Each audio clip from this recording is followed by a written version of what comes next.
এখন এই ভিডিওতে এমন একটা খবর তোমাদেরকে দিতে চলেছি সাকিবিয়ান ভাইরা বোনেরা, মেগাস্টার শাকিব খানের জন্য প্রত্যেকজন সাকিবিয়ানদের গর্বে বুকটা ফুলে উঠবে এবং আমরা গর্ব করে বলতে পারবো যে বাংলাদেশে একজন মেগাস্টার শাকিব খান আছেন বলে ঈদ এলে বা ঈদের বাহিরেও সিনেমা মুক্তি পেলে উৎসব লেগে যায়।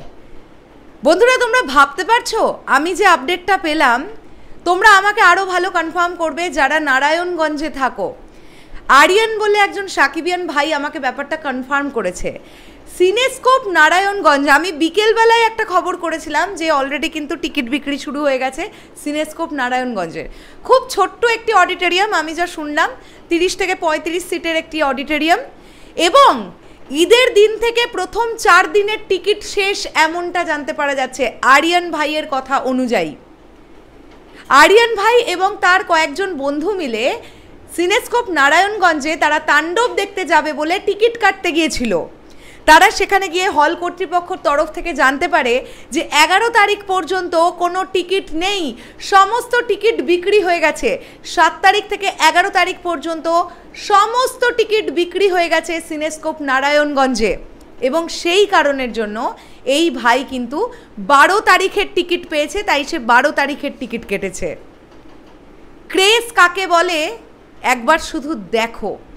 এটা যদিও নতুন কিছু নয়, এরপরে তো আমরা হিস্ট্রি ক্রিয়েট হতে দেখবো, যা স্টার সিনেপ্লেক্স টিকিট ছাড়া শুরু করুক, অ্যাডভান্স বুকিংটা ওপেন করুক, লায়ন সিনেমাস, ব্লকবাস্টার সিনেমাস তারা ওপেন করুক। আর যদি এখন টিকিটিংয়ের বন্দোবস্ত চালু থাকতো বাংলাদেশে, তাহলে এতক্ষণে সিঙ্গেল স্ক্রিনে অনলাইন টিকিট বুকিং শুরু হয়ে যেত এবং হিস্ট্রি ক্রিয়েট হয়ে যেত। অবশ্যই এটা একটা দিক, জানো তো। আবার টিকিটিং না হওয়াতে যেটা ম্যাজিক ঘটে সেটা হচ্ছে সিনেমা রিলিজের দিন ওই যে লম্বা লাইন।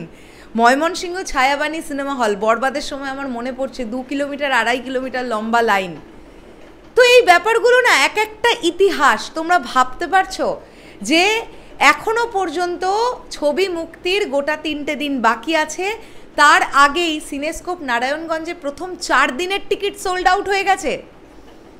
আমি আবারও বলছি সাকিবিয়ান ভাইরা বোনেরা, আরিয়ান ভাই আমাকে এই আপডেটটি দিয়েছে, এবং তোমরা যারা সিনেস্কোপের ধারে কাছে থাকো, নারায়ণগঞ্জের ধারে কাছে থাকো, তোমরাও যারা মনে করছো যে সিনেস্কোপে তোমরা তাণ্ডব দেখতে যাবে, একটুখানি গিয়ে অবশ্যই এটা দেখো যে প্রথম 4-5 দিনের টিকিট নেই, এরকমটা জানতে পারছি।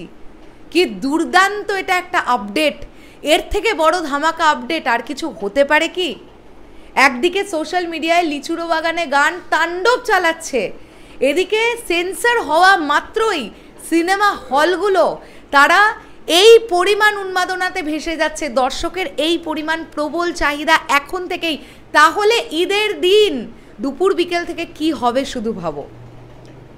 চলো আমি শেষ করলাম ভিডিওটা। কেমন লাগলো এই আপডেটটা অবশ্যই কমেন্ট করে জানিও।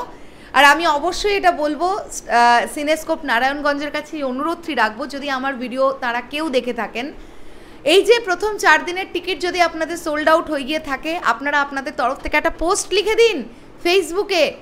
এটা তো এনজয় করার মতন ব্যাপার যে প্রথম 4 দিনের টিকিট শেষ হয়ে গেছে। এই ভাইটি তো টিকিট কাটতে গিয়ে 12 তারিখের আগে টিকিটই পায়নি। শেষ করলাম ভিডিওটা, আসছি আবার খুব শিগগিরই নতুন কোনো ভিডিও নিয়ে। তাহলে এখনের জন্যে টাটা।